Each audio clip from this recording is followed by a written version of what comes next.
Drive now.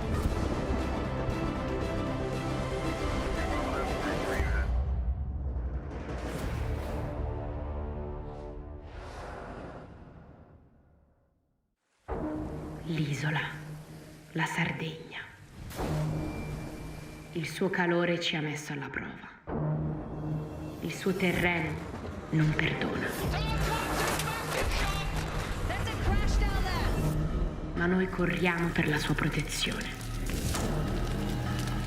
Per combattere le fiamme. Ora una nuova sfida. Dove la terra incontra il mare. Le onde modellano le rive delle nostre spiagge. Ci tuffiamo per proteggere l'oceano.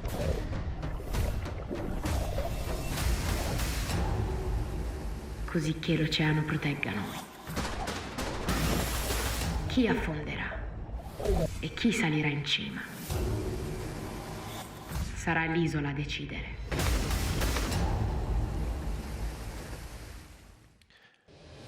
This is Extreme E, and we're in Sardinia for round 3 of the championship and part 2 of the NEOM Island X Prix as we travel around the planet to highlight the climate crisis facing us all and to see some incredible racing in our all-electric SUVs, the Odyssey 21. My name's Andrew Coley. I'm Jenny Gow, and we'll be your commentary team as our 20 drivers do battle on the scorched earth of Sardinia.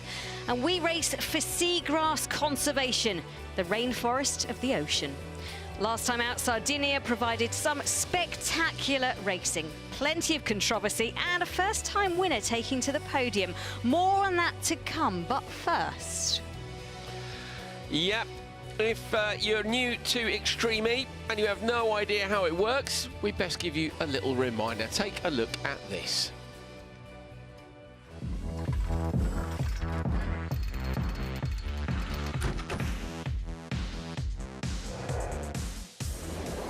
Extreme E is a fully electric off-road championship racing on the most challenging terrains across the globe.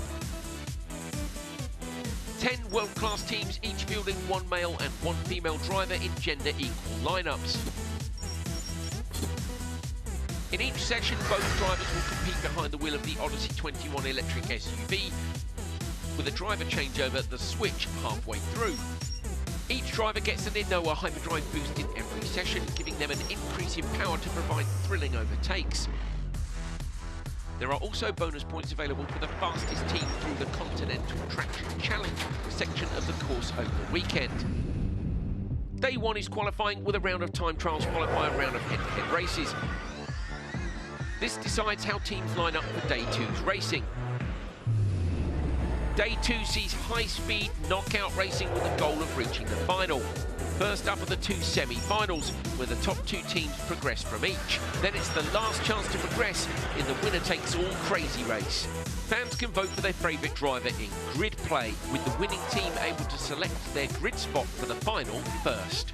The 5-car main event sees the teams battle it out to be crowned X3 winner and bag 25 championship points. The team with the most points after 5 races will be crowned Extreme E champions. So that's how it works. Now, a good view into the paddock. You can see people working on their cars right now. We have already had some action out on track. Qualifying 1 took place earlier. And Andrew, I think we've all got a lot to look forward to for this next hour and a half. Yeah, we certainly have the racing on day 2, particularly of round 2 was pretty epic. And we're going into the racing portion now. 2 heats of 5 cars each. But if you missed this morning's action, we're going to show you a little bit of what happened in Q1.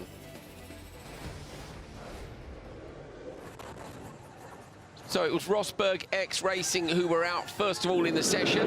They were first on track in round 2 as well. And Jenny, you could just see from the dampness on the track that maybe the traction was going to be up for them again. Lucky really, because it's a draw situation for what position they go out in. And 2 in a row, I should imagine the other teams are thinking, they've got luck on their side. They certainly have. Ollie Kotelinski doing a really good job, handing over to Christopherson, who took the wheel and set a superb time in the Continental Traction Challenge, showing the fastest of anyone all day. We think 34.008. He set that early.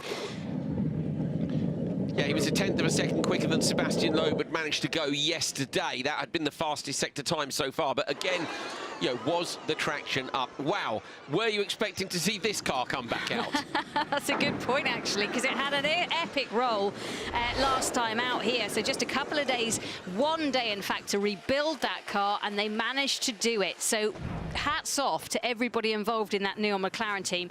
This a little bit wide for Faust. He was getting a little bit hairy on that section, and it wasn't perfect. Had a problem with his hands device and his seat belt as well, didn't he? Yeah, coming over this crest, you'll see he runs a little bit wide, puts the left wheels off, reaches down for the handbrake, and you can see already his hands device is out from underneath. Here he goes, tries to put it back in.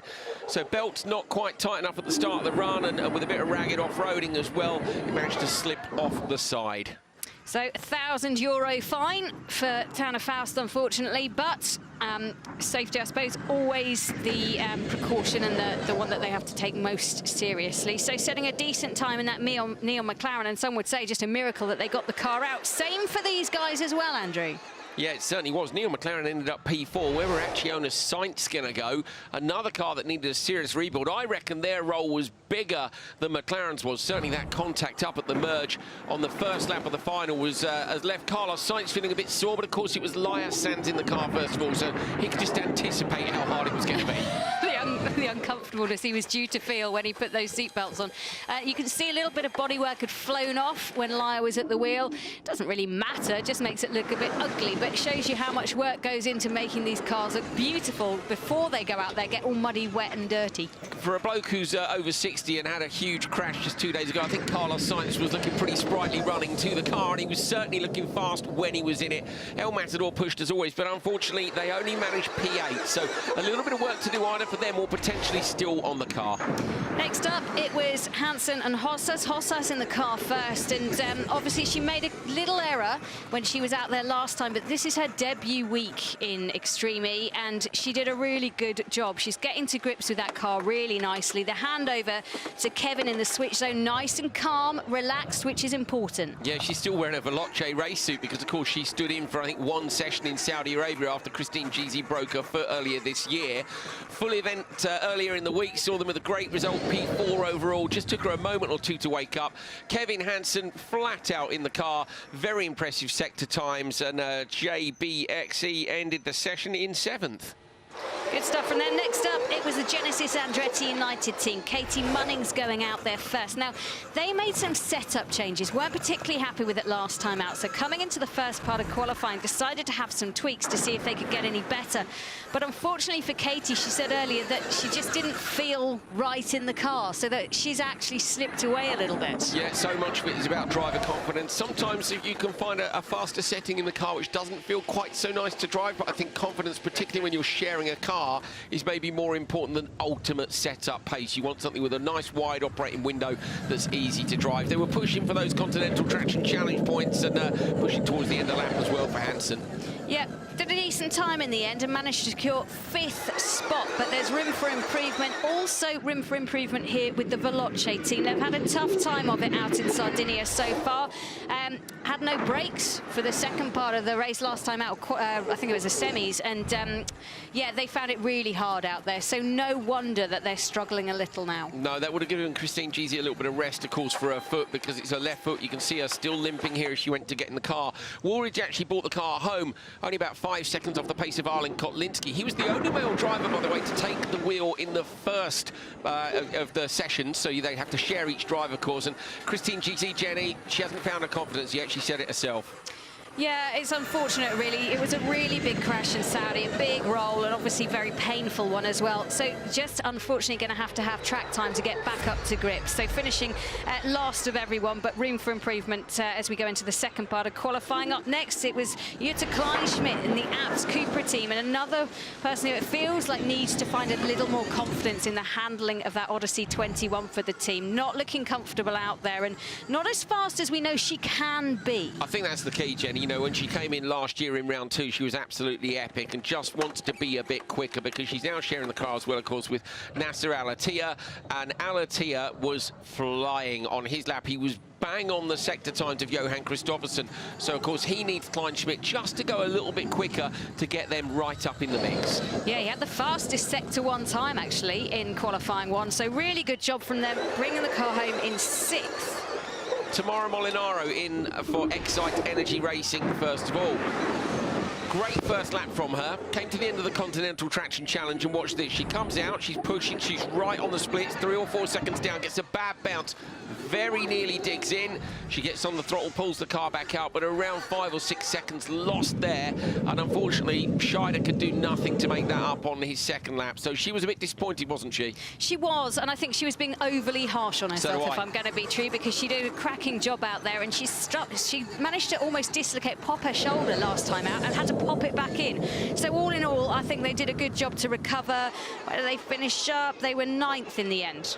Yeah, I think, though, the potential to be top 3 or top 4. Now, the winners from round 2, the number 99 Hummer EV Chip Ganassi Racing, Sarah Price at the wheel. Now, Sarah came in and said, I think I could have gone quicker. To our eyes, she was absolutely on it. Definitely her best lap of the week. She brought the car back for Kyle Leduc only 5 or so seconds back. And at this point, we were thinking, if he can hold on to the splits, the time is still in the track. But Jenny, he couldn't. He couldn't. He gave it everything, didn't he? Up on 2 wheels, rocking and rolling all over the place. Said he was hauling the mail. That was his expression, which I love. And they really did give it everything, but unfortunately just couldn't drag it back up to really compete with Rosberg X Racing, but finished 2nd. And then the last car out on track was X44. Gutierrez taking to the wheel first, but the track now, Andrew, breaking up a little bit more. Yeah, Sebastian Loeb said after his run, he was, of course, set to take over the car from his teammate Gutierrez. This is the switch. We'd already seen with Kyle Leduc, we thought if he goes backwards, he's got the pace to not go backwards, but he did. I'm afraid the grip wasn't there, and Loeb said the same at the end of the race. With the track drying out, they couldn't quite get there. They did make it right up towards the top of the table, but couldn't challenge RXR for overall. Yep. Disappointing, I think, but they will go through into the heats and quali 2 and give it even more. Now, Extreme has selected Sardinia for certain reasons, very specific reasons. Let's hear a little bit more about them.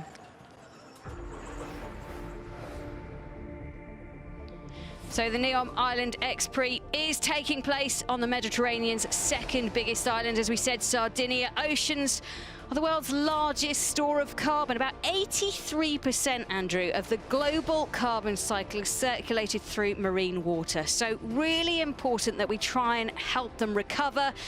That's why we've come here to Sardinia. As I said, we select our venues very carefully, and this is why we have come here to the beautiful island.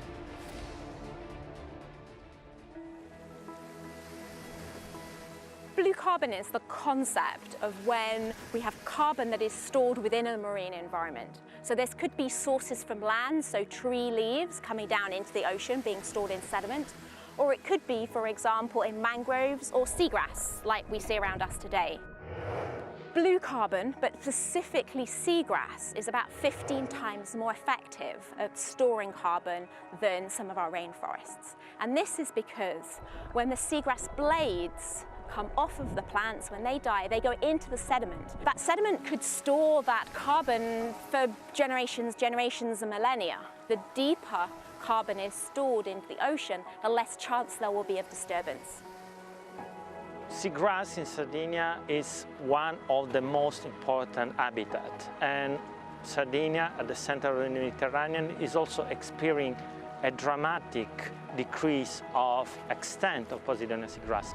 In the last 50 years, almost 50% of the meadows has been suffering of retreats. Unfortunately, our human-induced impacts, we are experiencing a dramatic increase of sea surface temperature. The biggest thing are things like trawling the seabed, because this disturbs the surface of the sediment, and this re-releases the carbon back into the water column and then eventually into the atmosphere. So globally, seagrass beds are disappearing really rapidly, and this has been estimated to be something like a football pitch size worth of seagrass beds are disappearing every 30 minutes. We started this project with Extreme, a forest to save the sea, last year. Hazmat Sea, we have already planted more than 20,000 plants of Posidonia. Our target is 1 million plants by 2030. We don't have time. We need to accelerate our capacity to act. Of course, seagrass is just one habitat in the ocean, but it is a very important one. this collaboration will continue further also next year, because we know that this kind of project cannot be standalone, and we're really happy that our message can be everywhere in the planet. Super important issues, as always, alongside a bit of racing, which we're using to try and bring your eyes onto those important things you need to know. This is the end of qualifying one, RXR with another win, and that's how they go into the heat. So it's basically odds into heat one and evens into heat two. Then they get to select their grid positions and so on, and we can expect some fantastic action, I think, on the way down to the first corner. Let's head down to the paddock and hear from Laura Winter. Not long to go before our qualifying two, and of course we have 5-car races to come. We've got wheel-to-wheel action once again. Guys, it was a brilliant qualifying for Hummer EV Chip Ganassi. Sarah, coming to you first. I know you felt there was a bit of pace left out there, wasn't there? Yeah, definitely. You know, I made a few mistakes, but I was pushing a little bit harder and trying to find some pace. So, you know, it was mistakes that we recovered really fast from, so it didn't hurt us too bad, and I think we ended up in a great time. And then Kyle had a good lap as well. Kyle, you did? Talk us through it. Yeah, it went pretty good. I think we were on the downside of it, starting 8th. You know, along with Seb, we were late in the event and super dusty. All the water was gone by our point. So I think we both had really good laps. So it's going to be interesting to see the guys that went later, and then the times how they line up here in an actual head-to-head straight-up race. Your P2, pole for race 2, of course, and you've chosen lane number 2 as well. The best grid position? Yeah, I think so. I think it's a good spot to get you down that left line. And I've got a couple lines that we did on track walk yesterday, so I've got a good gateway, I feel, if I get the launch to get to the chaotic merge first, so that's the plan. Yeah, and of course you'll be starting the car. Sarah, you'll be bringing it home as well. It's looking good for you guys this weekend so far. We've only had one session, of course, but it's a lot cleaner than the last round. Yeah, definitely. This qualifier is the way we want to make it happen. You know, last time it was not ideal, so we're just hoping to keep it solid, consistent, and do what we have to do. You've got McLaren alongside you as well. You've got Tanner in lane 4 off that start line. What are you thinking there? I think we're good. I know we've got Nasser on our left and then Sainz to our right, so it's going to be a guess of who gets there first. I mean, we have a strategy, so do they, so we'll put it out on the field and see who comes out winners. I think it's fair to say that competition is fierce here. It's hotting up, isn't it, throughout this week in Sardinia. How is that reflecting for you guys? What are you feeling? Yeah, I think everyone in the series is getting faster and faster. We're all getting more comfortable with the cars and the terrain and how everything's working, you know, now. So I think it's setting up for some really good racing. They're making the cars better. We're really excited for that, and you know, we're just having a good time out there. I think for once to not have to worry about reliability has been a plus, but obviously we still have a little bit of those issues to work through, but we're excited just to be able to show our pace. Yeah, fingers crossed, no reliability issues at all throughout the next race, or indeed any other issues, which we've seen plenty of. Kyle, simple question, can you make it 2 from 2? Of course, yeah, I think we've got the skills, we've got the sponsors, we've got the team, and we've got all the tools to get it done. So it's just up to the team to prepare it for us and us drivers to deliver. So no pressure, right? No pressure. No pressure at all. I'm not here to do that. Anyway, best of luck, guys. Thank you so much. Race 2 coming up very soon.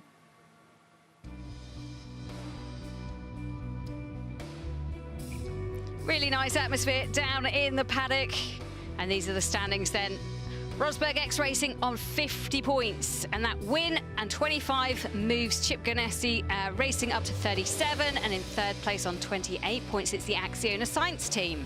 Yeah, that gap was looking like 30 points at the top of the table until, of course, it was turned on its head after the post-race penalty. So it's looking fairly tight at the top, and a few teams trailing behind who could just do with a bit of a catch-up. Now, winners, of course, in round 2 were Chip Ganassi Racing. We're going to meet one of their drivers, Kyle Leduc.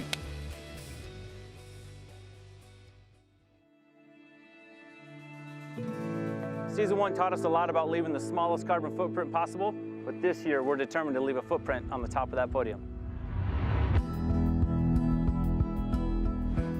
I'm Kyle Leduc, driver for Chip Ganassi Racing. I got into racing, I think, before I was even born. It was something my dad did my whole life, and I was born and raised into it.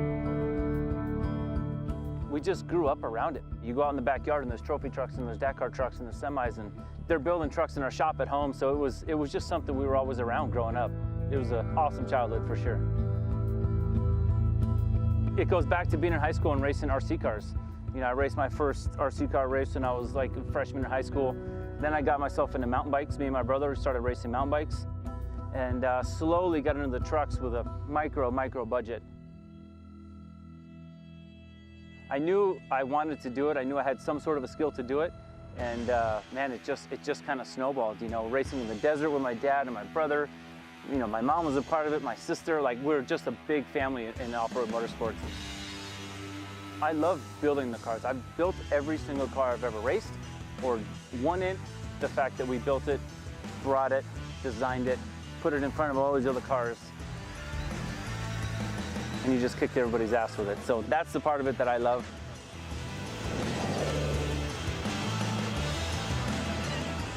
You're out there driving the car of your dreams that you built with your crew and your team, and going out there and celebrating with friends and family is sick.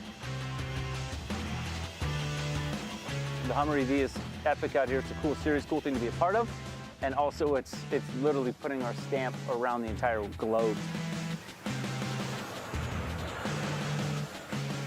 My dad's done Dakar, my brother's raced monster trucks all over the world, and now I'm able to be over here in Saudi and Greenland and all these places and do this crazy thing called racing. It's cool.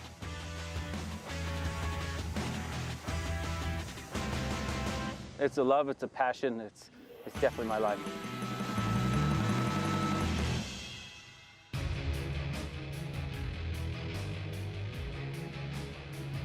Well, let's take a look then at the map that awaits in the course with the lanes at the start that, Andrew, of course, so much consternation. Yeah, there was a bit of carnage there yesterday. We had some ultra-close merges, which looked spectacular, and then we had one that was unfortunately too close in the final, of course. RXR and Carlos Sainz's Acciona Sainz team coming together, resulting in the retirement of Sainz.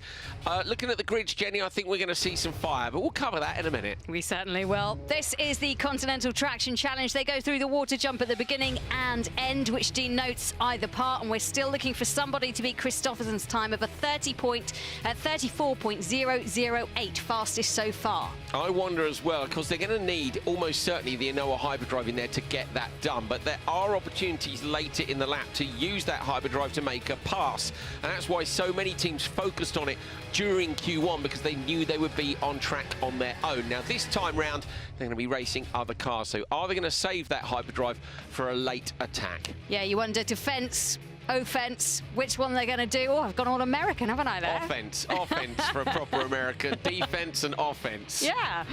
Switch zone as ever, waiting to trip people up. Remember, it's a lap for each driver. They have to come in, they have to switch over. And as I say, we've got an absolute crackerjack lined up for you for Heat 1 and for Heat 2, but it'll be all eyes out.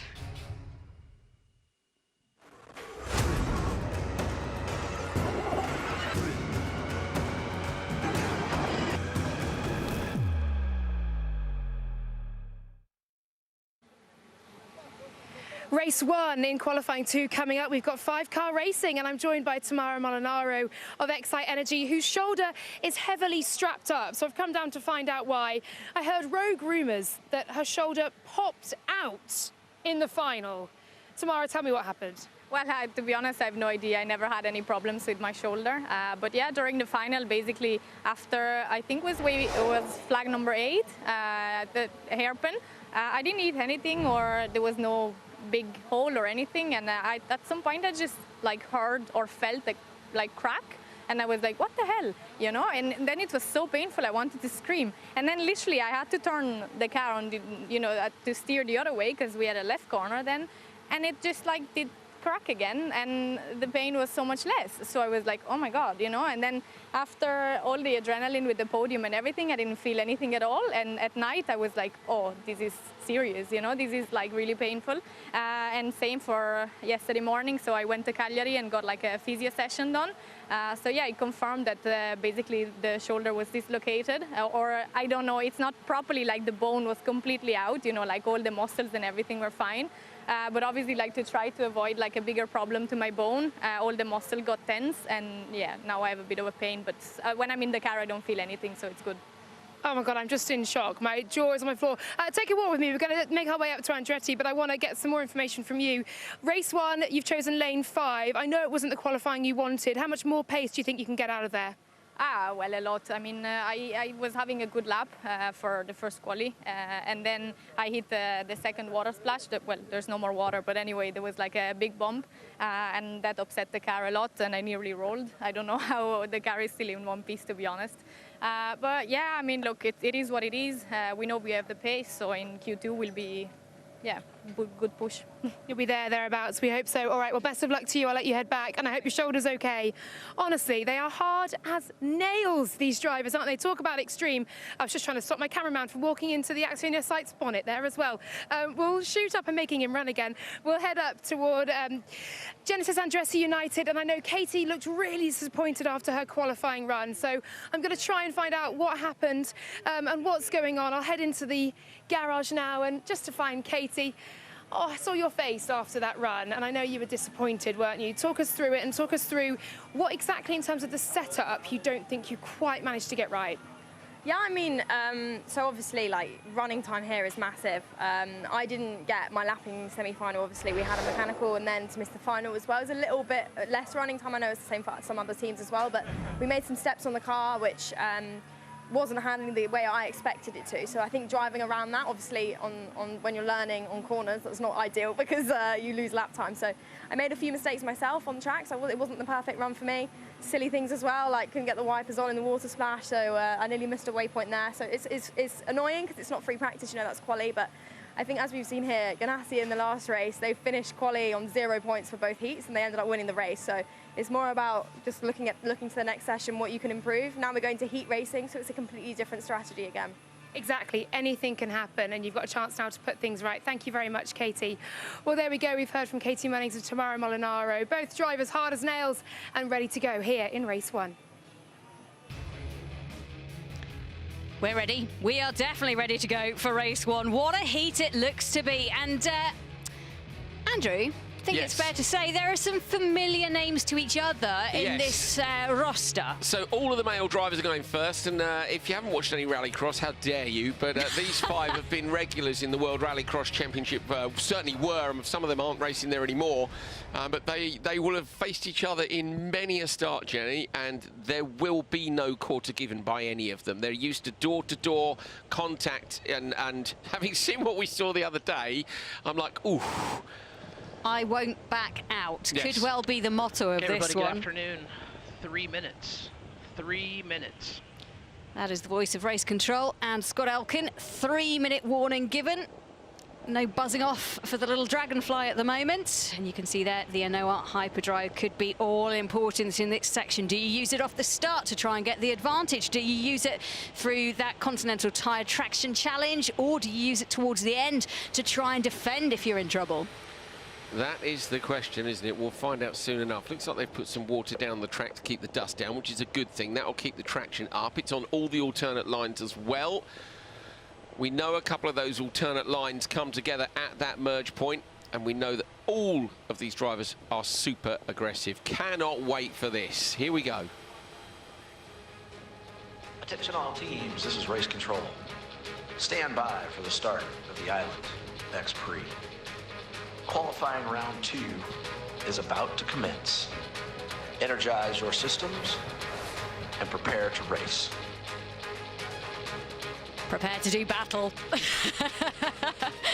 So, Excite, Andretti United, X44, RXR and JBXE. Of course, those 3 teams on the right knowing each other pretty well from Formula 1 as well. So there's a few grudge matches out there, I think it's fair to say, and a few where egos are battling.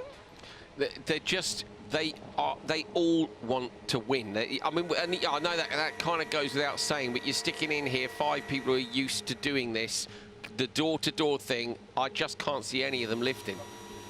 Interesting, we've got the Hansen brothers in this as well. They're not next to each other because if you look to the far right, it'll be Kevin Hansen, and then second in from the left, Timmy Hansen.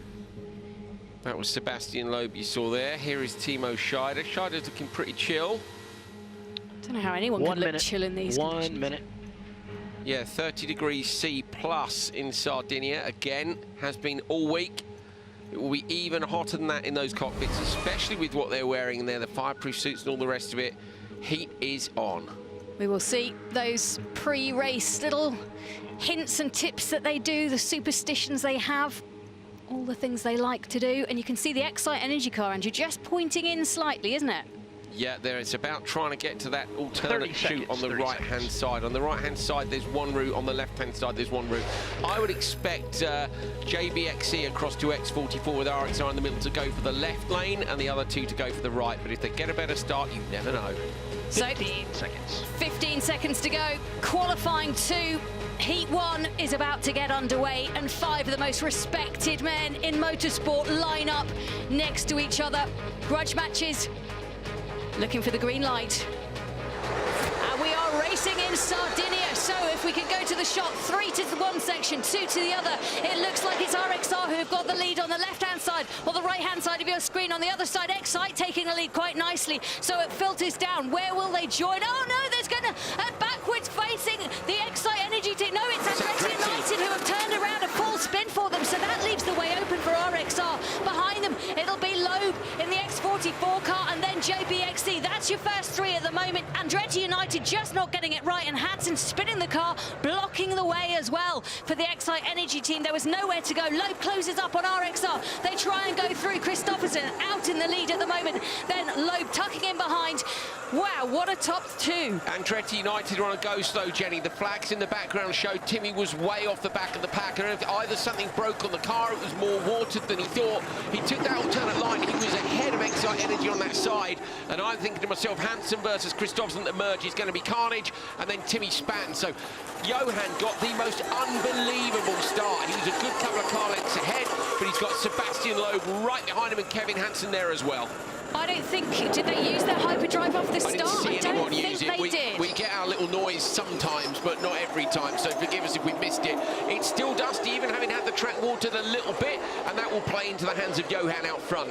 Yeah, number 42 car, that was the Excite Energy Racing team, so they must be there coming up the back of these 3. But look at the battle for the lead. You can just see Loeb looking for any way round he can get from Christopherson. Christopherson will defend hard going into the water. Genesis Andretti United now some 43 seconds back down the road, so technical problem for them. That's a disaster from a qualifying point of view, but remember, of course, everyone goes through tomorrow to the semis, and the crazy race, they're just not going to go through as far up the standings as they wanted.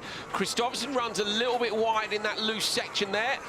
I didn't see anybody using the hyperdrive either in the traction challenge. Oh, look how sideways it is. So where they've watered the course, Jenny, to keep the dust down, it's just a little bit more slippery. You can see the puddles out there. There is Timmy Hansen. Disaster. Yep, it's going to be hard work for them to even get round and finish, but look at this, Loeb still trying to close down that gap between Christopherson. The dust flying up, making it very difficult for the drivers behind. Incident involving car number 42 and 23 under investigation, so that's Excite Energy and Genesis Andretti United, probably for the start line mess that they got themselves into down at the Andretti team. But let's see what happens here as Loeb still looking for a way through. Loeb is almost using Johan as his guide through the dust. If you look at Kevin being slightly further back, he can't see those tail lights on the RXR, or in his case, of course, the X44. By nailing himself onto the tail of that car, he's just got a little bit of vision on it. Look at Christopherson backing it in. They've actually started watering the outside line as well, but through that little wet patch on the inside sideways. Again, mud on the cars. So it's really, the track's really been wet down. Great from a racing point of view, but they're all experiencing different grit levels to normal. Yeah, certainly are. Look, Kevin trying to chase down Sebastian, trying to chase down Johan Knight. So we've got the Hansen car using that hyperdrive at the moment, just trying to get a boost to bring them closer to X44. X44 getting a little bit ragged there. You can see all 4 cars now coming towards the switch zone. Not long of this lap left. It's going to take a lot of concentration to do this switch right under pressure. Oh, Genesis Andretti United are 2 minutes off, Jenny. I mean, they'll try and finish because the DNF, I think, will get them a 0 points. So, but they're going to be a long, long way back. 9 seconds between Scheider and the leader, so he's only 6 seconds off the back of JBXE. And X44 catching up to RXR in the braking zone, just giving himself a little bit of space in case it went wrong. Loeb, I love that maximum aggression we saw in, I think it was qualifying for the first round, maybe even in practice, that Loeb was right up behind RXR. And it was Andretti United, wasn't it? And they went alongside during a yellow flag period, pulled the car right up to the top, but didn't overtake until they got racing again. Loeb is just a master of strategy. Into the switch zone then. See if Loeb points the car out as he has done on other occasions. Just a little bit, but not as much as previously. Scheider comes forward and will slot into a grid bay towards the front. If you can get it done quickly here and somebody has a problem behind, there's always a chance. We did see a couple of people swapping places in that switch zone, as well as a couple of infringements. Now you're getting a multi-screen look at the changeovers.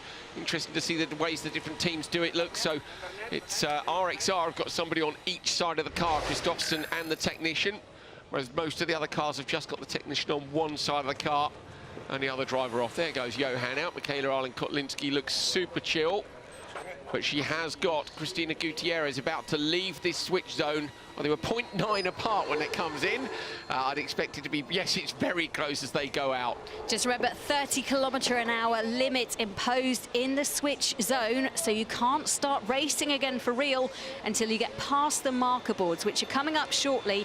Let's see how aggressive this is going to be, and that poor Genesis Andretti United car limping its way home, 3 minutes behind everybody else. Yeah, I think we'll end up going off somewhere else and waiting for them to come round to the finish later on. So RXR leave the switch zone, X44 right with them. Can Arlen-Kotlinski gap Gutierrez? Can Gutierrez get near enough? Gutierrez, remember, does the Dakar. Makes you think, OK, well, they don't need to pass that often. You'd be surprised. There's quite a lot of passing goes on in the desert, in dusty conditions as well. So I think she'll be OK with that, but Arlen-Kotlinski with more outright racing experience. That's her background. She might be able to keep the door shut. At the minute, she doesn't need to, Jenny. She's gapped her by 2 seconds up to flag number 3. Have to say, Arlen-Kotlinski has been so impressive in Sardinia. She's really been the class of the field and really chasing down everybody else. So Gutierrez, also very impressive in that car, is going to have her work cut out to close that 4.75 second gap at the moment. I know you were looking at the sectors, Jenny. Oh, there's Katie Manning. She's got... it's the rear right. So maybe Timmy's... Maybe that broke at the point, bless her. She gives us a thumbs up. She realises she's being watched. Katie's used to driving on 3 wheels. She did it last year in Saudi. She'll be fine with it. But yeah, Jenny, you were looking at the splits for yesterday, and at one point Arlen-Kotlinski was 4th, you said, in one of the sectors overall. Yeah, that's today, actually. This morning, she was the 4th fastest through that Continental Traction Challenge of everybody. She is absolutely blistering at the moment and really proving herself out there. Gutierrez wasn't doing too badly for herself either. She was 10th out of everybody as well. So you were on board with Gutierrez just there, Jenny, and you could see the RXR in the distance. Look at the difference. The gap's absolutely huge. Question is Kotlinski going to be able to improve her time around that section? Because at the moment, she's just out there at the front, and it may prove better grip right now than it has done before. So let's wait and see what her time is, and if she's trying to improve. Oh, you can see Excite Energy doing really good. Molinaro closing down that gap. Remember, she's got that strapped up shoulder that she's struggling with, but closing down on Hossas, who's a rookie out there at the moment. In fact, both drivers with limited experience doing a great job. Yeah, I think Hossas has less overall competition experience compared to Molinaro, but Molinaro, of course, mostly rally experience. She's got to find a way to stick a move on her, so they're both going to be learning about the... well, Hossas has done rallycross, so I'll tell you what, the mirrors have been covered in dirt, Jenny, particularly after the water splashes, as you see the rear end of the X44 get fired up in the air. 7.2 now the lead. No one has used their Inoa Hyperdrive yet, so clearly they're waiting. Oh, the car's skipping around again for Molinaro. Remember, she almost lost it totally coming over that in the early qualifying session, so did well to hold on to it a little bit tighter. But clearly that section is something she's going to have to work on through the rest of this weekend. So yeah, up to P3 for Excite through this section, rear end of the car sliding around. Didn't see where she got the pass, did we, on Hossas? No. There she is in the background, yeah. It's just, and now a fairway in front. We think maybe a spin for Hossas is what we're hearing. Get some information from Race Control, but that was off camera. We'll see if we can find it. If we've got it, we'll show you. She's struggled all weekend and all week so far coming into that water jump area. She hasn't found the right line so far, so let's see if that was the problem. We'll wait and see, but this is Arlen-Kotlinski. This isn't Arlen-Kotlinski. Arlen-Kotlinski is using her Inoa Hyperdrive, followed by Gutierrez in the X44 car. They're using their Hyperdrive as well to slingshot really nicely up towards the finish. So Michaela Arlen-Kotlinski took over with a gap of 0.9 of a second. She swings around the right hand of the hyperdrive, was saved in case she needed it to defend. She did not. Her and Kristoffersen have been on brilliant form again. They took the TQ in round 2, and with a win in Q1 and another win in Q2, they will be the top qualifiers here in Sardinia again. Well, P2 impressive there stuff. at X44. Yep, they come through the finishing line. X44, Loeb, Gutierrez brings it home for the team. Little break-up in our satellite, we apologise, but you can see Excite Energy, Tamara Molinaro managing to make the pass somehow, and they come through for third, and then it's JBXE managing to bring the car. Hedda Hossas into fourth place, and problems out there for the Genesis Andretti United team. You could see the rear right was at a very strange angle. Don't know if they've tried to change that over in lapped. switch. I don't think they've made the switch, Jenny. Looking at it, they've been lapped. So Timmy Hansen is still in the car. Genesis Andretti United have been lapped, and I'm pretty confident that they will withdraw the car because they've got P5. It doesn't make any difference now, other than 2 points, I suppose. They're in the crazy race, whatever way you want to look at it. I'm almost certain of that. Let's go and have a catch-up, Laura Winter. Oh, Katie, I'm so sorry. Can you try and sum up in words how you're feeling right now with Timmy out there on the course somewhere? Yeah, I mean, it's gutting. Obviously, you know, this weekend hasn't gone to plan so far. We've had good pace in general, so I think we've deserved better. You know, as a team, we've worked so hard. Timmy got hit up the rear by Timo on the first corner. He was in front and just got spun off, and that was our game over. We had damage on the rear. I'd like to continue. I've driven with worse, to be fair, but I think the race directors made the call that it would be unsafe to release from the switch bay, so still hanging on in case there's any chance he changes his mind, but yeah, we'd like to at least finish. I don't know if it makes the difference in the points. I think we could climb up a couple of points, and obviously they're pretty valuable to us right now. So as things stand, you're not sure if you're able to race or not, but we're going to stay here and see if race director does let you out. There is the crazy race, of course. There's a one chance left to get through to that final, isn't there? Yeah, absolutely. I'm glad for that right now. Great stuff. Katie, I'll let you go and we'll just see what's going to happen here. We'll hang tight. Thank you. Oh, good stuff. Laura Winter with the questions down there in the paddock, and heartbreak for Katie Munning. She was desperate to get a good result, but unfortunately not to be. That car limping its way back now with Timmy Hansen at the wheel, and it seemed like it was that first dash down towards the rejoin zone that maybe was the issue. Yeah, what we don't know is whether or not there was contact. So if you remember, the incident at the start is under investigation between Excite Racing and Genesis Andretti United. Now, I didn't see so much, so I wonder if maybe it's just a spin. Did Hansen clip the bank and break the car himself? Johan Kristoffersen, that's a second TQ for you in 2 days, 2 events. A decent start, and I'm guessing you're hoping for a decent finish to this one. Yeah, that would be nice for a change. But yeah, the start was good. So yeah, happy with that, and I used my hyperdrive straight off the start, and yeah, from there on happy to survive waypoint 2, and yeah, that was really slippery on the track, and yeah, it was very difficult to judge, so I just took it very steady and slowly to make sure to be fast when Seb used his hyperdrive at waypoint 20. So, and other than that, felt very comfortable when Michaela took over the wheel, and yeah, win with 7 seconds, and very happy with that, so looking forward for tomorrow. Well, I can see in the background Nico Rosberg, your boss. He's got a big smile on his face. It seems like the team's in a very good place at the moment, and you say Michaela just seems in the form of her life at the minute. Yeah, I mean, it's she's crazy fast. I mean, she beat it even Sebastian in Super Sector this morning, so that must be something she will be very proud of. So very impressive. I'm super happy with the work we do together, me and Michaela, and she's having a very strong head, and she's able to do exactly the job that she wants to do as well, and she still wants to improve, even though she wasn't far off my pace in Q1, even though it was tricky conditions, but she did a brilliant job, and also the team has done a fantastic job. The car feels very easy to drive, and that's something that I always try and target, because with changing conditions and so on, it's so much easier when you have an easy car to drive, and yeah, so happy about the team effort. Thanks, Johan. Wishing you both the very best of luck for the rest of the weekend. Congrats on another top qualifier. Great job. Thank you. Good stuff. So team feel very comfortable at the moment and looking very impressive as well. Let's try and find out what happened to Timmy Hansen in the Genesis Andretti United car. So this off the start for car number 23. Going along, tries to find the alternate route, does that. Listen in and see if we can hear anything break. You're clear, you're clear.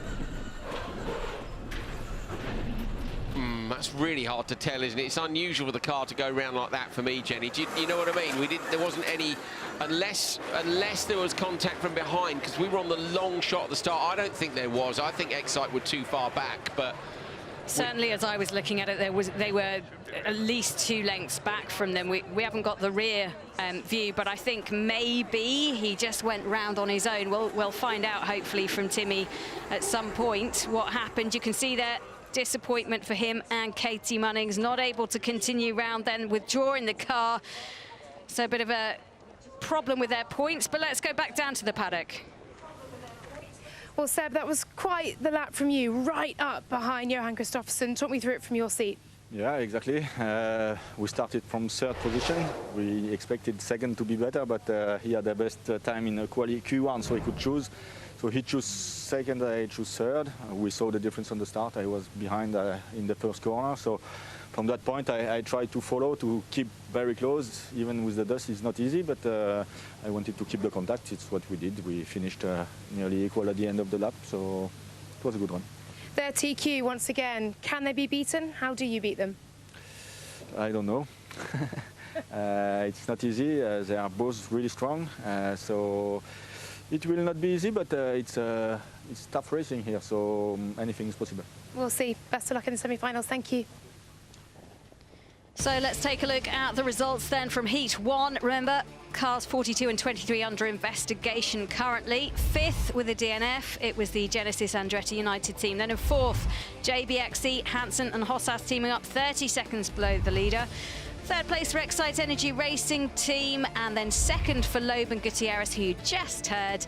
And in 1st place, RXR, Kristoffersen, Arlen Kotelinski with a time of 9:12. Decent time for them out there, managing to get top qualifier spot again. Yeah, brilliant performance. Loeb said it, didn't he? Going to be really tricky for them to beat them.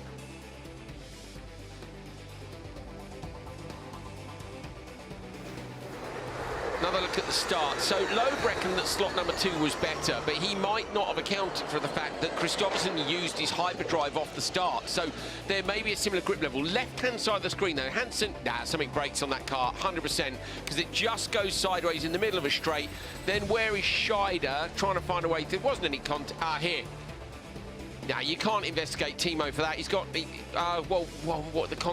okay, unless that contact broke the car. So that's why I was thinking when we saw the start, it was earlier on. By the time I saw the car spin, they were hugely apart from each other, but that's why they're under investigation, clearly.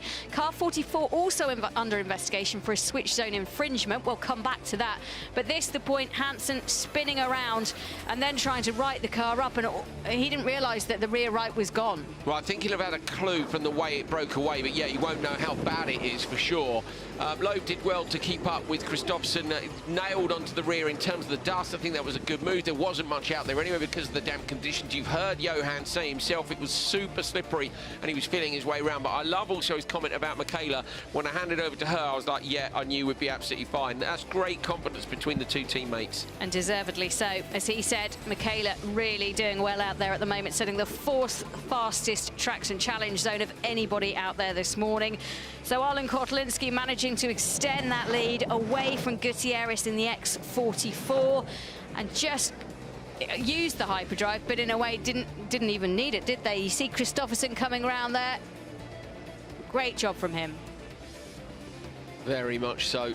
Loeb saving it for later in the lap and not able to find a way through. So Kristoffersen didn't respond, you know, with that hyperdrive, didn't need to. Here's the broken car of Andretti United. Thumbs up from Katie, but you know inside she's hurting a bit, and I can understand that. I feel like the Islanders treated them pretty harshly. Yeah, some come here and experience the wonders of it, and others will walk away knowing that next time out will be another opportunity to do maybe slightly better. But all is not over for them. Remember, there is a way through. We saw Chip Ganassi Racing having a shocker last time out in Sardinia, and they ended up winning the whole lot. Yeah. So don't write yourself off quite yet, because there is still Katie and Timmy, who will be listening, a way through for you to get to the final and to potentially win. You just got to have a change of luck. You want it to be easy, don't you? That's the thing. And I do feel for them, because they'd said the other day when they had the issues, do you know what's nice is we get to do it again in a couple of days' time. But they didn't want to do it the same way in a couple of days' time. They would have liked a nice, easy one. So we didn't get to see quite what happened to the JBXE car, but unfortunately for them, they lost out. Hossas losing her way slightly. Molinari making the most of it to settle for third.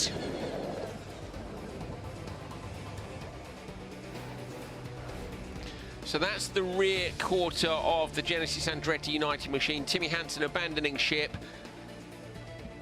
Can't hear what he says, unfortunately, to his engineers. Here's the onboard, right, so Scheider, yeah, Scheider gets into that rear right. So to be fair, it's a tiny contact. We've seen way harsher, but it will be tyre on tyre. And when the rubber grips with the rubber, it's a very hard impact. It's pulled the rear right off the car. Hansen then spins because the rear right is facing in a completely different direction. It's under investigation, but I'm not sure it's anything other than a racing incident, Jenny, myself. That is not the way that a wheel is meant to look on the back of a car. It's crabbing along on the beach, but the crabs we like to see are slightly more animalistic than automotive. Yeah, that's a bit of a shame, isn't it? Meanwhile, RXR, another brilliant job, another TQ. When we spoke to Johan, you got the impression, didn't you, there was a little bit of an edge there to the comments about hoping for a better finish to this one. Feeling aggrieved, I think, for what happened at round 2. Well, for season 2, our Continental tyres have been redesigned. I tell you what, we're going to hear a lot more about the scientific benefits of what we're doing. Here is Professor Richard Washington telling us a little bit more.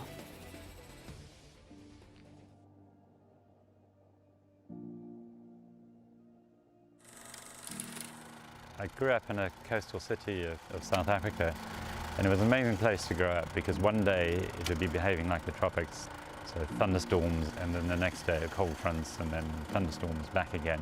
And that converted then into a lifetime of studying the stuff to try to get to the bottom of the puzzle of how it all worked. My name is Richard Washington. I'm Professor of Climate Science at the University of Oxford. Looking back, one of the real game changers in my career was the simple act of buying a very old and half-broken 1969 Land Rover and heading out into the wilderness and to the deserts of southern Africa. I soon learned that going off into empty areas, desert areas or the mountains was something that brought great joy to me. It was about discovery, and discovery leads to immense joy too. All the projects that we've been engaged with have brought discoveries of one sort or another, and have helped with the problem of understanding the climate system, of understanding climate change. And that reward is immense. It feels like you're leaving something behind forever when you figure out how something works. I study tropical climate systems mainly, but also the desert systems of the world, and I focus largely on the African continent. Africa's got about 17% of the global population, and historically it's responsible for less than 0.5% of global greenhouse emissions, cumulative emissions. And it's often said that Africa is going to be hardest hit by climate change. So I feel that sense of responsibility really to figure out how that climate system works and how it will respond in the future, so that people can be forewarned and adapt as best they can. For years and years as a climate scientist, we were spreading doom and gloom without solution to hand. And Extreme Eve for us has been an absolute breath of fresh air, because it holds the solutions in its hands, and it's spreading the word like we can't as climate scientists. The number of people that are engaging with it and tuning in and so on is just wonderful to see. So it's been a spectacular platform.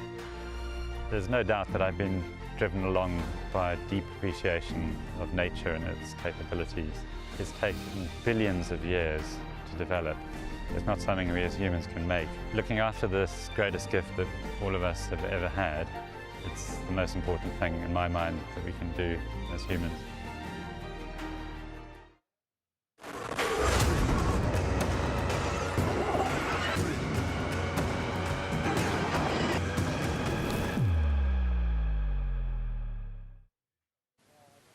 Well, the second race for qualifying coming up very soon.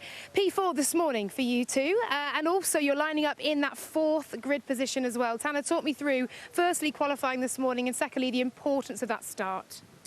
Well, qualifying this morning, we had made some pretty big changes. You don't get many opportunities to make suspension changes. So we went the wrong direction on a couple things, the right direction on others. So I don't think, on my side anyway, it wasn't a perfect lap. Emma put in a great lap.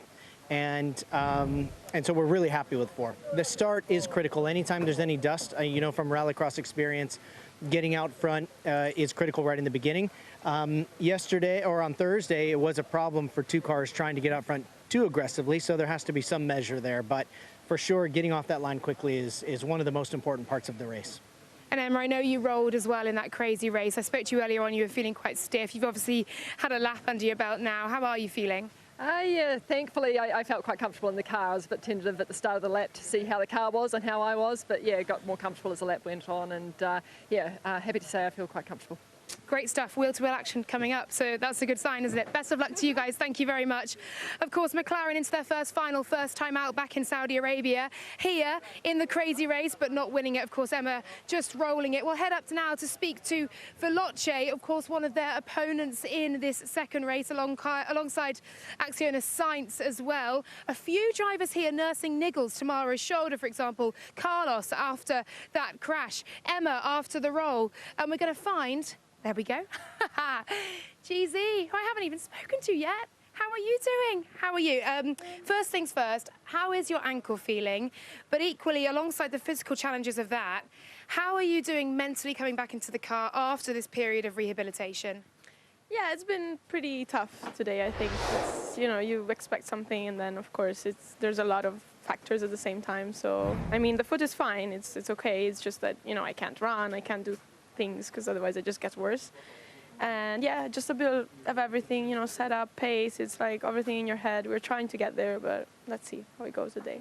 We'll see. Hopefully the confidence continues to grow in the car. For sure it's going to happen racing against Carlos, Kyle, Nasser and Tanner all together. You've got all the boys lined up alongside you. Thank you very much, Christine. We're going to go speak to one of them now, actually. Oh, that was close, wasn't it? Very close. I'm going to shoot out here because, of course, after that big shunt in the final in round 2, everybody was exceptionally worried about how this man was. We can now hopefully grab a chat with him. Carlos Sainz Sr., first things first, you've been out in the car, obviously, this morning, looking decent. How are you feeling? Well, it was better what I expect, so yeah, not too bad. Happy to be here after what's happened, and you know, mechanics did really great job working in the test car of the organization. Obviously, we have a few issues in the driver change. One rubber was coming, and one drive had problem also. But happy to be here, and still everything is possible. We're very happy to see you as well. Of course, we had single runs this morning. We're now back to 5-car races. What's the mindset for you? Well, hopefully everything goes well. Hopefully we had no issue, no problems, and we can have a clean hit. Unusual to see GZ looking quite so flat. There she is on the left-hand side. She's obviously feeling a bit down about this morning, but then she cheered up when she thought about the prospect of going head-to-head with Faust, Sainz, Leduc and Alatia. Go on, get in there, GZ. Yeah, I do feel for her because she's rushed this recovery to be able to come back, and this is kind of the result of it. Just so you know, penalties for car number 44 for switch zone infringement. I will try and find out exactly what that does to the finishing order, but worth bearing in mind they finished in 2nd place, and in 3rd was the Excite Energy team, but some way back. Yeah. We don't know what the penalty was either, so we'll find out about that. We will see soon enough. Right, we're going to head down to the command centre.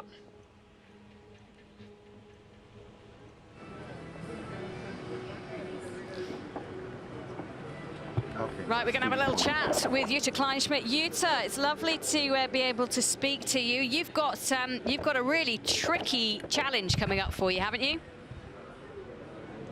Yeah, I think it's always very challenging, this kind of second qualifying where 5 car starts in a row. The start is super important, and yeah, after we see, you know, it's all very close. You can see the times are so close, and it's difficult to pass, but yeah, everything is tricky with all the jumps and corners. Do you and NASA talk about tactics ahead of the race according to where you come in or not? No, yeah, you never know really. But NASA will try to come in as much in front as possible, because this will be the key. And then I take over and I will try to hold the position. And yeah, let's see if this works out. Well, good luck to you, Jutta. Right, it's time to go racing. The command center is standing by. We're about to go blue. Let's hand over to Scott Elkin, and he will get this Vodafone Business Command Center under orders. Attention all teams, this is race control. Stand by for the start of the Island X Prix. Qualifying round 2 is about to commence. Energize your systems and prepare to race.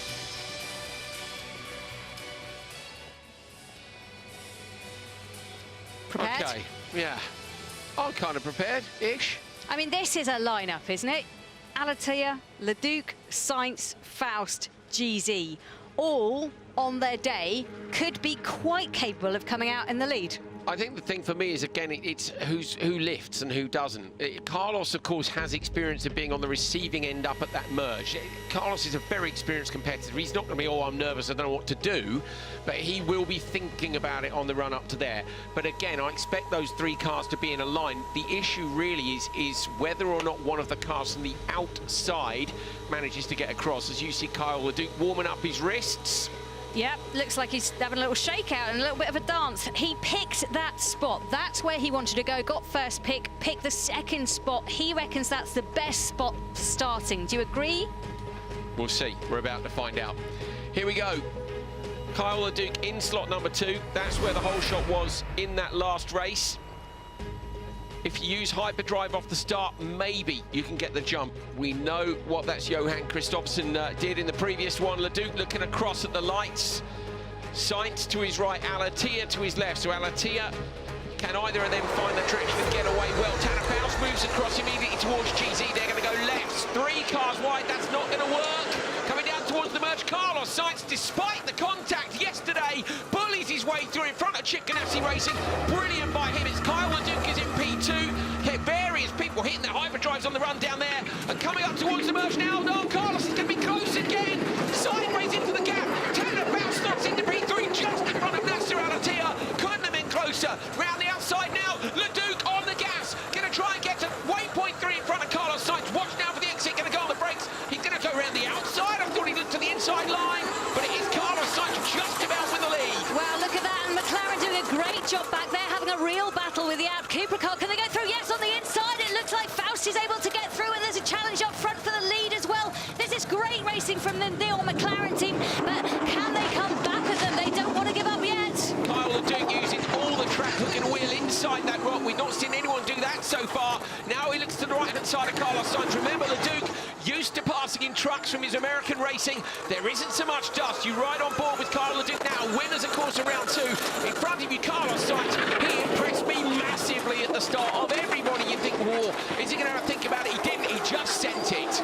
This is the moment. Look, Leduc all over the back of Sainz, trying to find a way round, but passing on this is going to be really tricky. They've used their hyperdrive now, so they don't have that as an option to get a little bit of a boost. Carlos Sainz, you saw him there looking across into his left mirror, Jenny. He was looking to see where Kyle Leduc is. He's got just a tiny bit of breathing space. Oh, Sainz runs a bit deep in the water splash. Leduc maybe going to get a better exit through there. Tanner Faust very much still in touch. He's only 3.86 back. Alatia there as well. GZ, unfortunately, 16 seconds back down the road. Swinging through that left-hander now. Great line from Sainz and Leduc. Leduc sideways in that truck. Trying so hard to catch up. What you said earlier, Andrew, about them being close enough up the back to see the lights, to use those as a guide. I think that's what they're doing down at the Chip Ganassi car as well, trying to really tuck in, use those lights as a guide to work out where you're going when those dust balls come out. I wonder if coming out of this traction zone, this is a chance for the EV Hummer to try and get around. But look, Sainz extending a lead a little there. Really different brilliant line from Leduc. Did you see that? Spotted on the inside line. They said yesterday they'd done another track walk. I wonder if he clocked that and thought it might be a nice line. They certainly didn't give it away. Of course, it's not good for lap time, but it might have been good for exit traction from there. Leduc definitely tried an alternate line there. He is really pitching the Odyssey 21 around. Carlos Sainz on a slightly tidier line in front. Both of them, though, love seeing the different driving styles producing almost identical lap times. Now, you've got the split coming up. So this is the section through the ruins where you can take alternate lines. I think they're both going to take the same line going up to waypoint 21, because the speediest line is the one that hungs out. But look, oh, they've both gone to the inside line, trying to protect their position round 21, so they're still following. Yeah, so Sainz has gone defensive there. Watch in the background, Alatia carrying all the speed through, gets a bit too sideways on the run-in. Meanwhile, just in front, Sainz still holds off Leduc. Leduc now moves to the left-hand side. Has he found a bit more grip? Not quite. Pitching the rear end up again. Two great battles going on here between first and second and third and fourth. Look in the background, Alatia. Oh, Leduc's off. He's off. Leduk's lost his way out there. Visibility very poor. His windscreen absolutely covered and he's missed the waypoint. This is going to chuck a whole load of time away. Is the car broken? We didn't see Jenny. It looked, he went a long way off course, considering he knows that section of track well. So Sainz now leads 13 seconds back down the road for Leduc. I think he must have dropped down to fourth, has he? What a relief for Sainz. He was being absolutely hounded. There was less than a second in it. Slams on the brakes, down to 30. Sainz can breathe again. He's caught himself a little bit more time. Let's see how they come in. So it's McLaren. They come in next with Tanner Faust at the wheel, then Alatia. So yeah, I think you're right. I think the Carl Leduc car has dropped way back. Look, there they come in now. Unfortunately for Christine GZ, I think this race has just come a little bit too quickly for her in that Veloce car. But my word, Laya Sands must have been watching that and thinking, I'm going to have one awful battle on my hands, and now a little bit of breathing space. So Kyle Leduc came in 10 seconds back from Alatia. But he looks a bit closer than that in the switch zone now. We didn't see, I mean, the car, he hasn't lost any more time in the remainder of that, has he, Jenny? Which would suggest he didn't have a mechanical issue. And we know he really was chucking the car around in the background. Great to see. I mean, brilliant. What a start by Carlos Sainz as well.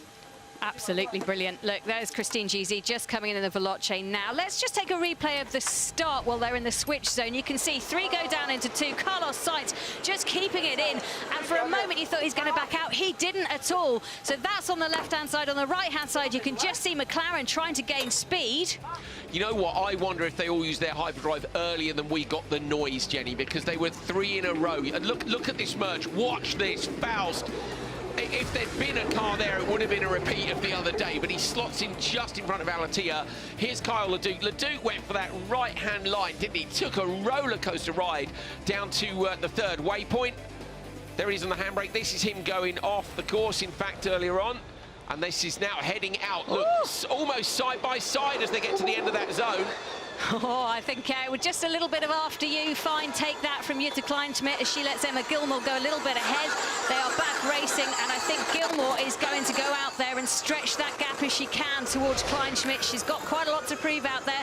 Obviously, it's Laya Sands who takes the lead for the Acciona Sainz team, and you can see that trail of dust ahead shows you where they are. So Sands here is 7.1 seconds up the road. Kleinschmidt needs to stay as close as she can to Gilmore. Gilmore's going to want to stretch that gap and try and close it down to Laya Sands. Laya Sands has been quick. OK, so inside line now for Abt Cooper. Emma Gilmore's going for the wider line down into the third waypoint. Would give her a better exit as long as she gets it turned in. And yeah, you see there, Kleinschmidt run just slightly deeper. Not a lot in it, to be fair. I was going to go on, Jutta, get stuck in there, and she pretty much did. So this, the battle for second place at the moment. Out in front, Laya Sands. Behind them, it's the Chip Ganassi team. They're going to have to make up time with Sarah Price, who's got an awful lot of work to do out there after what looked like a mistake for Carl Leduc when he was trying to hound down the back of that Acciona Sainz. But Emma Gilmore in brilliant form at the moment, really pushing, and Jutta going with her all the way. Out front, Acciona Sainz, what a reward this would be for the team if they came back and won a session, you know, won a heat in this Q2.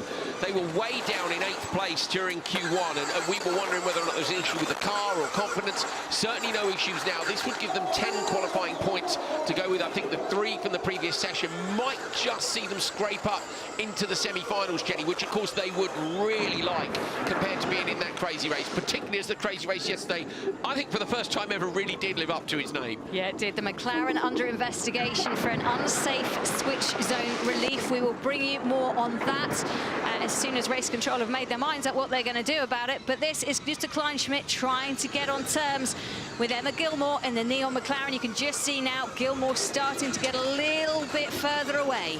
Nah, let them get away with it. It's not like it's a narrow pit lane, is it? You know, we'll see. Let's see how wild the release is. But it's a massive pit lane. I think it's all good. But if you're gaining an advantage unfairly, you are gaining an advantage unfairly. That's just the way it is. Want to see a race. Sarah Price just using her Inoa hyperdrive there to try and claw back a little bit of time, but she's well, she's coming back in. She's 5 seconds behind Kleinschmidt now, who is equally 5 seconds behind Gilmore now.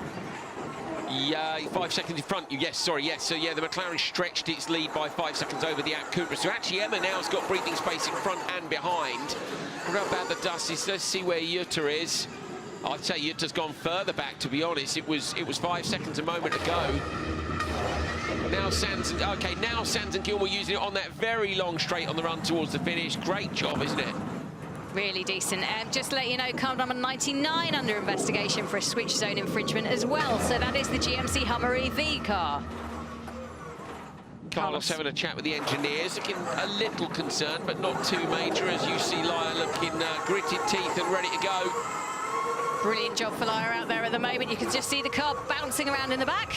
There are bits of bodywork hanging off it still, aren't there? You know, it was an all-nighter from them to get this car repaired. And it looks to me like they're going to be rewarded with a win in this Heat 2 Q2. Certainly does, as Laya Sainz comes down that gap between her and Gilmore. 6.64 seconds now as she comes towards the end of this Heat 2 qualifying session. And I tell you what, they've had a rough week of it so far, having to rebuild the car ahead of going into qualifying today. They did all right earlier on, but now they are flying. It is Laya Sainz who brings the car home to be top qualifier in her heat. Brilliant from the Acciona Sainz team. Carlos Sainz saying he was a little bit achy. Well, that'll help him feel a whole lot better. A smile on his face. Well done.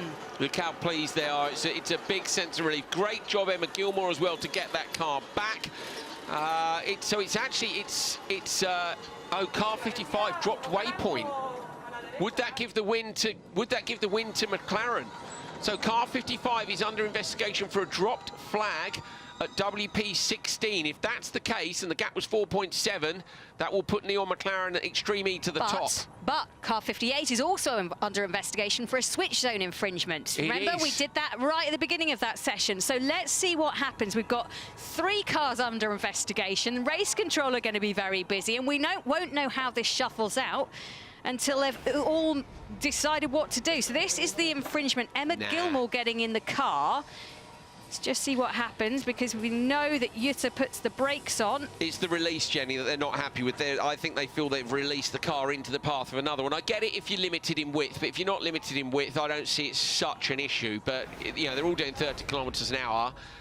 What's this a look at? Just them coming home. Oh, of course it is. Yeah, I was thinking it was another replay of something. I think they're just bringing it in now. So they are under investigation, as you said, for a dropped flag at waypoint 16. That's coming out of the water jump at the end of the traction challenge zone, so can get a little bit rocky. We didn't see it at the time, but look there, Tanner Faust having a conversation with Carlos Sainz. Love the Vodafone Business Command Centre for all those fly-on-the-wall moments, and they're all just trying to decode what's happened, work out who's going to get what penalties. All good fun. Liars with a slightly wet right sleeve there. That'll be the air vent in the top of the car, just letting in a little more than air. That first water splash is still very deep. Just getting it straightened up and back into the tent. Sunglasses in mouth. I thought it was a drink straw for a moment, but it's not. She's taking the sunglasses off, reversing into the dark. Okay, we are going to have a chat with the man himself, Carlos Sainz. Carlos, what a brilliant reward for the hard work of your team. They've managed to get that car back together after the accident in round 2. You must be over the moon to finish that race P1. Well done. Thank you. Yes, it was really a long night for all the mechanics and a lot of people, a lot of work, and yeah, we are happy to make a good race. It was not easy, and yeah, happy with the result. You should be happy. Both of you team up really well, Carlos. And I know, as you said, it was a tough week, but my word, Are you worried about the being under investigation for that waypoint 16 flag? Did you see it? No, I don't know really what is this flag. I have not the feeling we even passed close, but you know, we will see, and I don't know what will be at the end. In any case, that's a matter. You know, it has been a good race. I have been hit a little bit from behind a couple of times, and yeah, I managed to save the car and arrive. Carlos, I wanted to ask you about that start. That was so close between the three of you. You were in between the two, on the edge of the two cars. You just managed to edge out. Did you use the hyperdrive down there at the start? It was contact all over the place. Yeah, we use the hyperdrive, of course, because it is the place where you have to use it at the start to try to be in front at the beginning and do not have the dust. Everything went fine, and at the end, yeah, we will see what is the final, but happy with the race, with the start, and with all the outcome after what's happened first race. Well, Carlos, well done. Go and find Laia. I think she's pretty happy as well, and so you both should be. Good job out there. Well done. Thank you. Nice to see Carlos smiling, isn't it, after a great result for them. It is Acciona Sainz who win this one. At the back of the pack, unfortunately, Christine GZ and Lance Woolridge just can't quite find the pace today. A spin for the Duke, and then Price coming in 10 seconds behind Alatia and Kleinschmidt. And then we've got Faust and Gilmore in P2 and Acciona Sainz with the win. But we must say 3 of those 5 cars are under investigation for either switch infringements or a drop flag. So we'll see how it stands, but smiles from the Acciona Sainz squad. Great result for the mechanics pulling an all-nighter. So at each race location, Extreme E's drivers have been participating in the legacy projects that the championship runs, which help communities deal and find solutions to the climate crisis. Here in Sardinia, Extreme E have a programme, now in its 2nd year, which helps restore the massive seagrass loss in the area and aims to bring blue carbon back to Mediterranean waters. Let's find out a bit more with Lucy Woodall. Extreme E is about fast cars and, yes, fast racing, but it's also about more than that as well. It's racing with a purpose. Professor Lucy Woodall joins me now, marine biologist, to discuss, of course, the Extreme E Scientific Committee and all the brilliant work it's doing. Firstly, just explain what that committee is all about and how the expertise is divided up.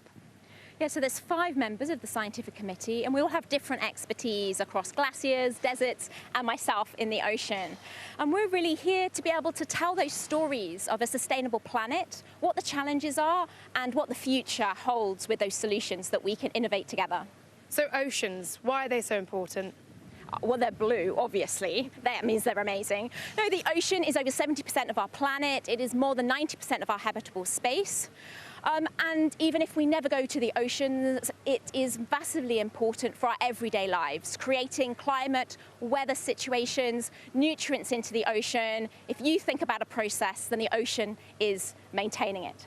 And tell us then exactly what Extreme E is doing here and generally to help this situation. So everywhere that Extreme E races, there is a legacy program. Here in Sardinia, this was about restoring and protecting seagrass beds. So the first step was to survey and then to monitor seagrass beds, to understand where pressures had decreased and where seagrass then could be planted. And then the final aspect was what we saw yesterday on the Legacy Day. And we saw planting of seagrass beds so that there are more seagrass here around Sardinia for future generations. Oh, it's so important, isn't it? I know there's no one easy answer, no easy fix, but what can people do at home watching to help? Well, firstly, I say notice what you're doing and notice how you interact with the ocean. You might not live beside the ocean, but something that you do will impact on the ocean every day. So this is thinking about the consequences of climate change and your actions on that. Think about what you use, what you can reuse, what you can recycle. Where does your food come from? Where do you go on your holidays? So these are some of the things. The first thing we need to do is notice what we do, and then we can start to make those little changes. If we all make little changes, then we've got a great future between us. It's all about awareness, isn't it? Thank you so much for your time. Thank you for all the brilliant work you do as well, Lucy. Here's another look at the start of Q2 Heat 2. So Carlos said they'd use the hyperdrive. We're pretty sure they all use it in the same place. It was actually half a car length back, and there was an amazing slot in from Tanner Fouts. Nasser Al-Attiyah just missed. And Christine GT was in touch at this point. Look at down the outside there. Leduc was so committed, but wasn't quite close enough. I thought he might get it on the exit here. He went for the wide, didn't he? Carlos covered him off on the inside, kept the door shut. You go wide, I'll go wider. It didn't work that time. They were trying to find a way around any which way they could, and unfortunately it wasn't to be for Carl Leduc. And just, I mean, slithering all over the place. We have received news that actually it was the car number 99 who received the penalty for the drop waypoint flag. They have a 10-second penalty on this one. So the chase was amazing, but unfortunately wasn't to be. Yeah, of course, we don't know whether that was Price or Leduc either at this point. So coming down towards, this was towards the end of the lap. And we know Leduc had an off here. Let's watch Kyle Leduc in the background, comes over the crest. That's just a bad landing. So he's crossed up over the jump. The wheels are facing the wrong way. Spins the car around the long way round. Oh, he's unlucky, isn't he? I mean, with regard to the rejoin, it took a long time to come back, Jenny. Used little lock, just went a long way back round, lost 2 positions. You've taught me something. Would it have been better for him to just carry on, just keep going strong, miss that waypoint, get 10 seconds, fair enough, but it would have been quicker You know than what? the loss? I think it would have been great, although I suspect that I would have loved to have seen that. I suspect the stewards would have got involved, don't you, and said, you know what, that's a bit of cheating. Possibly. I think that's a great release. Come on. What do you think, F1?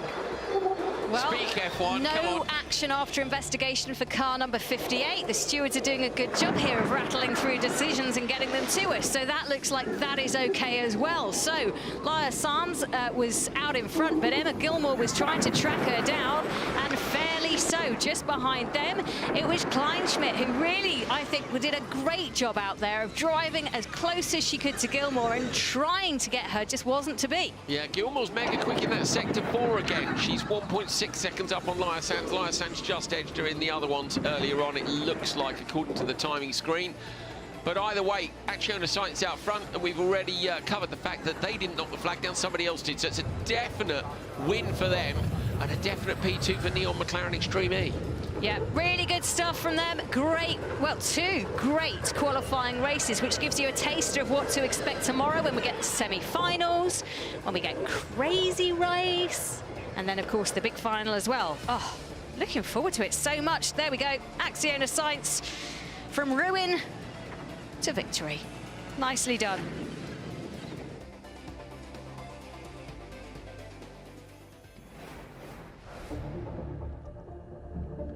Well, we do this because we care about it, we love the good racing as well, but also because we want you to get involved. It's always good fun when you can cheer for your favourite driver and when you can support them, and we do that with grid play. And I tell you what, it's been fascinating to see what happens. We also do it in with Count Us In, 2 very important ways that you can interact with this championship. So let's tell you a little bit more about what Count Us In is.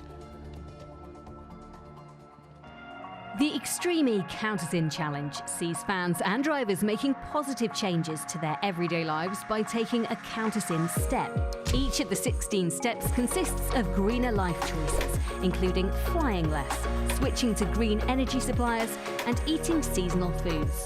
By taking a step and pledging it to a team, the Extreme E fan community is making an active change for the good of the planet. With a potential 1.5 million kilograms of CO2 saved in Season 1, the Extreme E Count Us In Challenge shows that if we all take small steps, it can add up to a brighter future for all. Well, these are the Count Us In standings so far.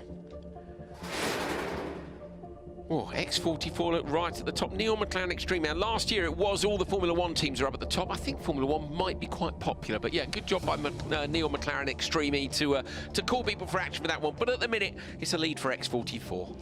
Right, let's find out a little bit more about that lady who's out there today trying to race to recovery, Christine GZ. She's phenomenal. You'll like her. Since I was very, very little, I was a little bit of a tomboy, and I always had like little cars, and then, you know, I had like lots of posters and stuff. And one day I was around about 17 years old, and I saw this rally car, but, you know, like really old style, like lots of stickers, super noisy. I just thought, wow. So I ran in the middle of the road, and I just started like waving, and I was like, hi, can I get in the car? And 200 meters, and then they pulled the hydraulic handbrake, and the car like went sliding, and I was inside, and I was just like, okay, I have no idea what is this, but this is my life. So from that day, I kind of knew that I loved it. Since then, I started like going to his garage every day. So in the end, I started working with him, and then slowly, you know, after a few weeks, I started thinking, and I said, I want to become a race car driver too. And then I bought a chassis of a Golf MK2 from a scrapyard, and he gave me a piece of his land to work on it. So every day I would do something different. I would learn to weld, I would learn, you know, like little things, and after a year, it became a rally car. The first thing that I've done after building the car was starting racing the Canarian Championship. After that, a team from Barcelona called me, and then from there, I got in for a selection in America for off-roading, and from there, Extreme E happened. Obviously, for me, I'm a racer. What I want to do is race, so I saw the amazing drivers that were in the race. This is on 3 pillars, which is electrification, you know, sustainability, and driver equality. And I was like, okay, so there's much more to it. Of course, all the legacy programs that we do, and like we say, that we come here, we race, and at the same time, we race with no trace, right? We go back and we leave the place in a better way so that we found it. So I thought that was pretty incredible. Well, of course, Saudi was well, probably the worst moment of my life in my racing career.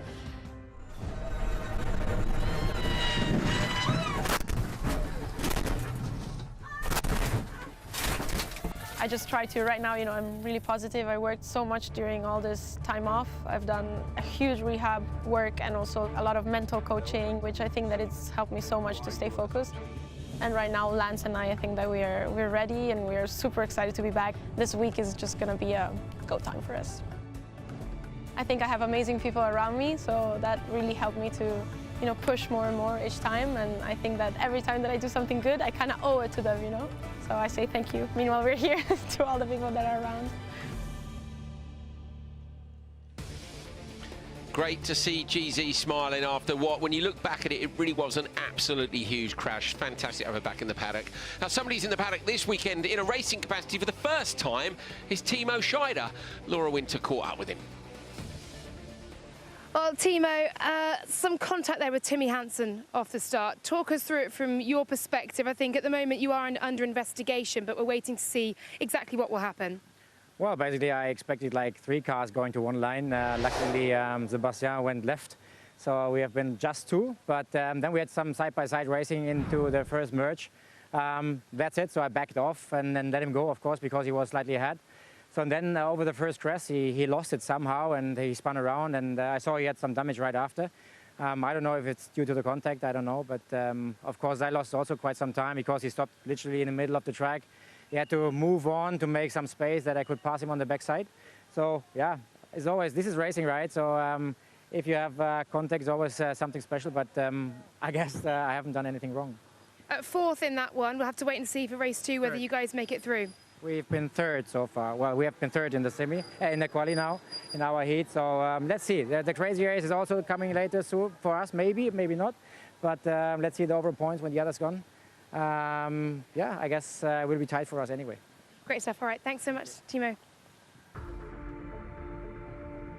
Well, Timo's saying he gave it up on the way down. The contact was just before he gave it up, but that's fine. As I said, for me, racing incident, Jenny, it wasn't a hard contact. It was just an unlucky angle. What great racing we've seen today as well. It really wets your whistle to come back and join us for the semi-finals, crazy race and final tomorrow.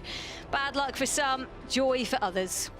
Bad luck, isn't it, for Genesis Andretti United twice, but we have already seen this weekend that you can turn that around. Chip Ganassi Racing doing a brilliant job to come from dead last to the win. It's not over yet. 2 semi-finals and a crazy race tomorrow to decide who makes it through to the final. Very much looking forward to that. Yeah, it should be good. We have been having fun in those water puddles. We will do more of it tomorrow. Congratulations to RXR, who went through as the top qualifiers once again, but plenty of others out there who are looking to challenge them and bring it back to their day, to make it them that takes the win and try and challenge in this championship. Yeah, X44 looking for a better result, aren't they? We've had some of our top teams from last year have really struggled here on Sardinia. It's been pretty harsh to them. We've had some great stories as well, and some big recoveries stories today for these guys. Acciona, Sainz and NEOM, McLaren, Mercedes, McLaren, Mercedes, NEOM, McLaren Extreme E, having to rebuild those cars overnight. Will they be rewarded with the big trophy tomorrow?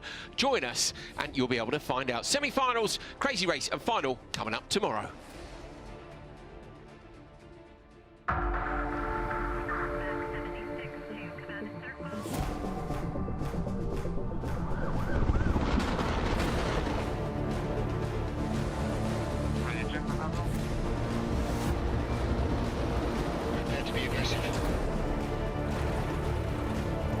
Hyperdrive now.